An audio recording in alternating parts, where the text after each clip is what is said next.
So SGPGI is one of the largest tertiary care super specialty medical centers in North India, spread over a 600-acre sprawling campus. This is one of the largest residential, state-of-the-art, top-ranked medical institute of the country. And I would be talking on the role of bleomycin in the management of difficult vascular anomalies. At the outset, I'd like to say that this is a vast subject and it may not be possible to cover everything. So I will spread my lecture according to this layout. I'll talk about introduction, differences between hemangiomas and vascular malformations, a brief classification, diagnosis making, treatment options for vascular malformations, role of bleomycin, then what is the indications of combined approach, some clinical results, and then conclusions. So what are vascular malformations? Are basically developmental abnormalities of the vascular system. They should be differentiated from vascular tumors or hemangiomas because they have different causes, growth patterns, treatments. There is a primary distinction between a vascular tumor, which grows by cellular hyperplasia, and a vascular malformation, which represents a localized defect in the vascular morphogenesis. So what are the clinical differences between a hemangioma and a vascular malformation? A hemangioma may or may not be present at birth, whereas vascular malformations are always present at birth. Hemangiomas involute spontaneously with age, and vascular malformations do not involute usually. Hemangiomas have a rapid postnatal growth and have got very slow involution, whereas the vascular malformations, they grow proportionately with the growth of the patient or with the growth of the child. Now, females are more commonly affected. As far as hemangiomas are concerned, there was a great study from Dr. Molikin and Glowacki from the center from where Dr. Green is amongst us. Malformations have no gender predilection. Lastly, hemangiomas may be termed as benign neoplasm of endothelial cells, whereas vascular malformations are localized defects of vascular morphogenesis that results in formation of abnormal, tortuous, and enlarged vascular channels. Now, briefly regarding the classification of vascular malformations, they can be classified simply by their hemodynamic features or by their histological features. So based on the blood flow, they can be classified as simple lesions, which are low flow lesions. And the examples are capillary or a port wine stain, or it could be a lymphatic lesion, which could be a lymphangioma. High flow lesions are classified as arterial lesions, or they can be combined lesions in which they are arteriovenous, lymphovenous, or they could be combinations of these two lesions in a given patient. So the current classifications of vascular abnormalities can help the practitioner to establish the correct diagnosis, and accurate diagnosis is essential because treatments vary according to the nature of the lesion. Now, how should we assess a patient with a vascular malformation? These patients can be assessed by clinical examination, by radiological examination, by histopathological examination, and sometimes by laboratory examinations. By far, the clinical and the radiographic assessment is the most important. For young colleagues and for residents, an accurate history and a thorough physical examination are a key to accurate diagnosis. If you can ask, was the lesion present at birth? If the answer is yes, it is vascular malformation. If the answer is no, it is hemangioma. You have to ask, has there been rapid proliferation? If the answer is yes, it is hemangioma. No, it is a vascular malformation. And then you have to see whether involution is present, yes in hemangioma and no in vascular malformation. So really sometimes it can be difficult to make a diagnosis, but as William Osler said, you have to listen to your patient. He's telling you the diagnosis. Now coming on to the radiological assessment of vascular lesions, magnetic resonance imaging is the keystone investigation for this. An MRI tells you the site of the lesion, it tells you the size of the lesion, it tells you about the surgical plane, it tells you about any satellite lesions, and it is one of the most important investigations for both preoperative and postoperative evaluation of these patients with vascular malformations. One is aesthetic and functional problems. or it could be vascular malformations in the oral cavity, which cause discomfort and potentially serious clinical problems. Tongue lesions, if the lesion there in the tongue, they can cause problems such as recurrent hemorrhage, biting of the tongue, or pain or difficulty with speaking or swallowing. So what is the clinical overview in the management of these lesions? Basically, the choice of different treatment modalities is dependent on the phases, the size, location, extent, and the depth of these lesions. If we see small to middle-sized venous malformations, the first-line therapy is usually intralesional sodium tetradecyl sulfate. Second-line therapy, if the above agent does not help or if the clinical response is not good, then intralesional bleomycin has shown to have very good results in these situations. If it is a large-size venous malformation, the treatment should be by combined bleomycin sclerotherapy with surgery. For arteriovenous malformations, the choice of treatment is embolization with or without surgery. Now, what are the treatment options for vascular malformations? This is a whole list of treatments which are available. It could be a laser treatment, it could be transmucosal thermocoagulation, it could be liquid nitrogen cryotherapy, it could be cetrol sclerotherapy, it could be bleomycin sclerotherapy, surgery, endovascular embolization, or commonly combined multimodality treatment. So I'll briefly touch these. So laser treatment is the mainstay of management of mucosal vascular malformations. Nowadays, with different wavelengths, different irradiation patterns, and application procedures, they can be used in photocoagulation, vaporization, or oxygen procedures. Most common laser, YAG laser, diode lasers, and other lasers. So the advantage with laser is that it eliminates the vascular lesion without significant hemorrhage. There is disinfection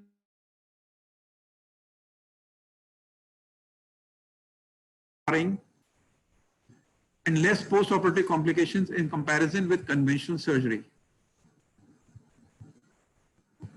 What are the disadvantages? The disadvantages with lasers are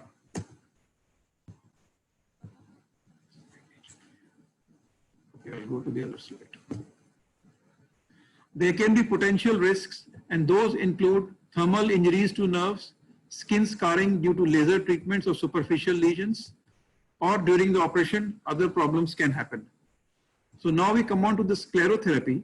Sclerotherapy consists of direct intralesional injection of a sclerosant agent that causes the destruction of endothelial surfaces with subsequent thrombosis, leading to intimal fibrosis and obliteration of the vessel lumen. This procedure has been largely successfully used for treatment of symptomatic venous malformations and can be considered the treatment of choice for small and middle-sized superficial and deep venous malformations. Now, this is the sclerosant which I'm talking about. It's bleomycin. It's basically bleomycin sulfate, 15 units. It contains mannitol 50 milligram as additives and also sodium hydroxide and sulfuric acid. And it is a mixture of cytotoxic glycopeptides, antibiotics, isolated from a strain of Streptomyces. Now, the mechanism of action of bleomycin, basically it's unknown, but it causes inhibition of DNA synthesis, inhibition of protein synthesis, and it also does double-stranded breaks in the DNA, and this is how it helps in treating the lesion. How does the bleomycin get absorbed? It can get absorbed commonly by intramuscular route, by subcutaneous route, by intrapleural route, and also there is an intralesional absorption of bleomycin. So what are the indications of bleomycin? Bleomycin is good for extensive vascular malformations, which are difficult to treat surgically because of the risks of blood loss. It is good for deep-seated head-neck vascular malformations. It is good for long-standing extremity vascular malformations, and it is a very good adjunct for surgery. Now, the method of treatment of bleomycin is that the patient should be admitted for observation because in very small percentage of cases, there can be intrapleural fibrosis. The dose of bleomycin is 0.5 milligram to 1 milligram per kg body weight. The drug is diluted in saline. Antibiotics and analgesics can be given after the injection, and usually 3 to 4 injections at an interval of 3 to 4 weeks suffice to give a response. We must rule out the pregnancy. Now, embolization is another treatment of vascular malformations. I will not go into the detail because my colleague Dr. Raghunandan is going to talk about it. These are the various agents which can be used for embolization, and embolization is being done in a big way in our center, and that is how we are treating especially high flow vascular malformations.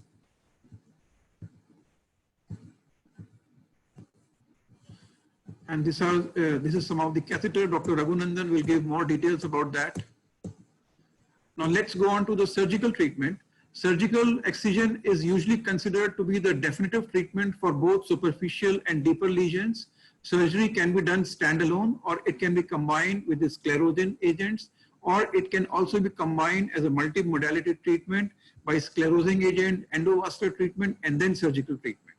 So the compound lesions or the difficult lesions should be initially treated with sclerotherapy to remove the superficial component and then followed by surgical resection. So the aims of surgery are to remove the malformations for improvement of the contour and preserve the involved organs as much as possible for better function. The surgery has got some disadvantages. Attempts to excise large venous malformations may cause significant morbidity and cause significant scar formation. Therefore, surgical excision should be used for lesions that do not involve significant muscle groups or bones. Sometimes there can be incidences of recurrences after surgery, especially in those cases where we are not able to remove the entire lesion because of proximity to vital structures, proximity to tendons. As of now, the combined multimodality approach is probably the best approach. It is a multi-pronged approach. The sclerosants, they help to shrink the nidus. The embolization knocks off the vascularity, and the surgery removes the remaining lesion. And therefore, this is the preferred approach at our center for difficult vascular malformations. I'm going to show you some of the results that we have achieved, first by monotherapy with intralesional bleomycin, and then combining bleomycin with other modalities in more difficult vascular malformations. Now, this is the clinical picture of a 45-year-old female showing a fleshy pulsatile palatal vascular malformation, which you can see on the right side of the palate in the pterygopalatine region, in the retromolar area here. So this type of lesion is difficult to handle by surgery, and by gross examination you can see these are fleshy lesions, and they are very difficult to treat surgically because any attempt to perform surgery in this lesion will lead to a lot of bleeding, and it will be very difficult to control that bleeding. And these lesions do not respond to cetrol. So therefore, we used bleomycin for these patients, and this is the post-treatment appearance 6 months following 3 sessions of bleomycin. And you can see that the lesion has almost vanished with the treatment. The other advantage of bleomycin is that these are the pre and post-treatment views of the same patient. And you can see the advantage of bleomycin is that the bleomycin percolates to deeper structures where surgery cannot go. And therefore, it helps in better control. It helps in reducing the vascularity of the lesion, and it really shrinks the lesion. So these are the results of pre and post bleomycin monotherapy treatment in this patient here. Now here is another patient, again with a palatal vascular malformation, which is a venous vascular malformation. On the right side of the palate, you can see here again in the retromolar area, very fleshy pulsatile, not pulsatile, but fleshy soft masses were here, and the lesion was also extending in the deeper structures. Now this patient again was treated by 3 sessions of intralesional bleomycin, and which has helped to regress the lesion significantly, which you can see here in the post-treatment picture. There is another patient showing a deep-seated palatal vascular malformation on the right side, which was unsuitable for surgical excision. It was treated by 3 sessions of intralesional bleomycin, resulting in significant regression of the lesion.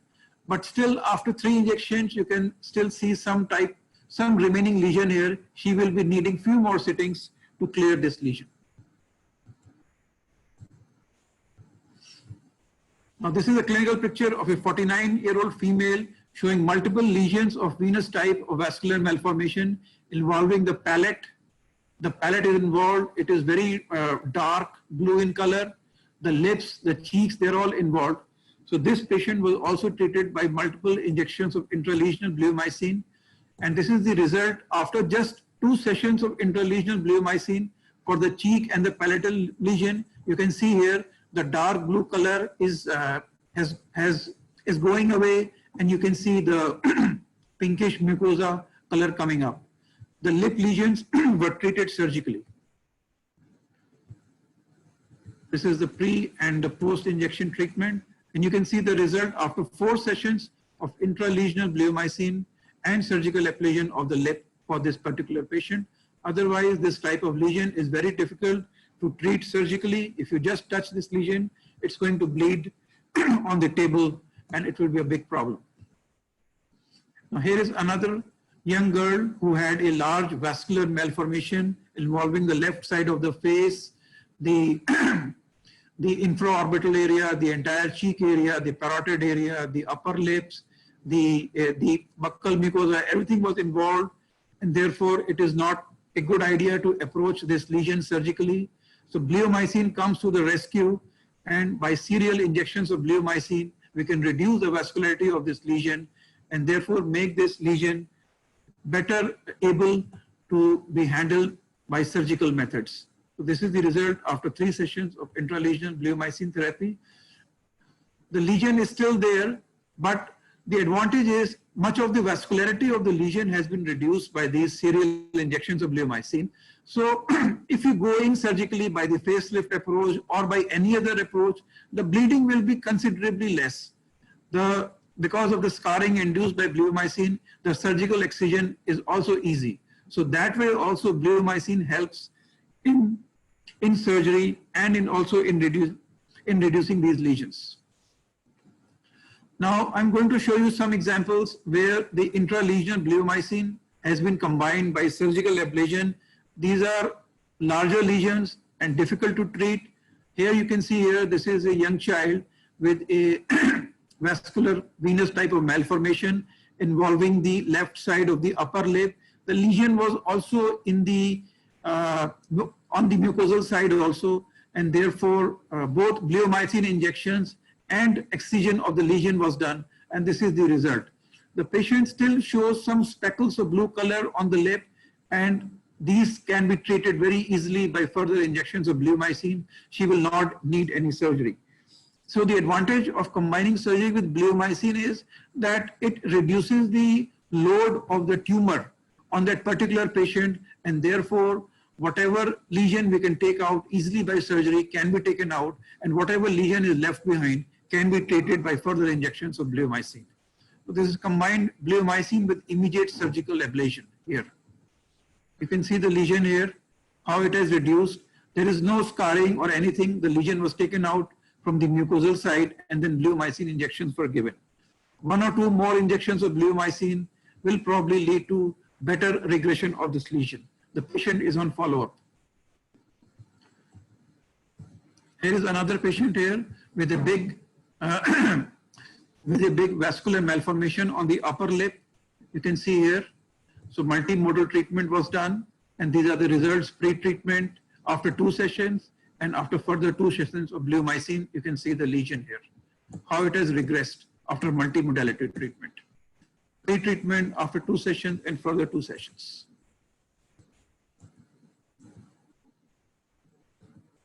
Here is another patient with a forehead vascular malformation, results combined bleomycin and immediate surgical ablation.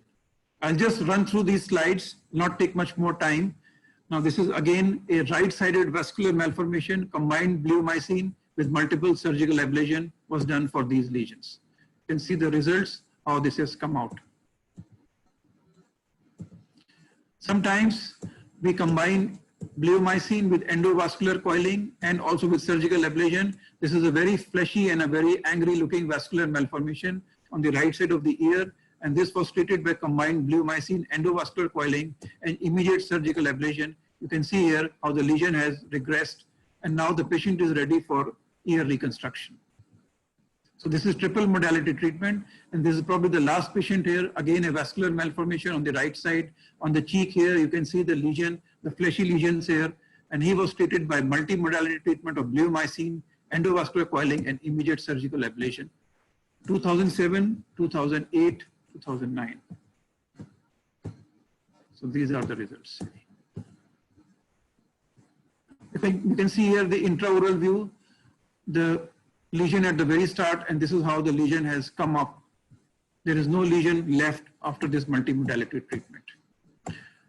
So the combined approach can have complications. The literature is scant in this area. We have to be wary of flap ischemia and flap necrosis. And finally, I would like to conclude by saying that treatment of vasoformative lesions should be done by a combined multimodality approach. Intralesional bleomycin has changed the management of refractory, small, medium, and also large size vascular malformations, especially occurring in surgically inaccessible locations. Thank you.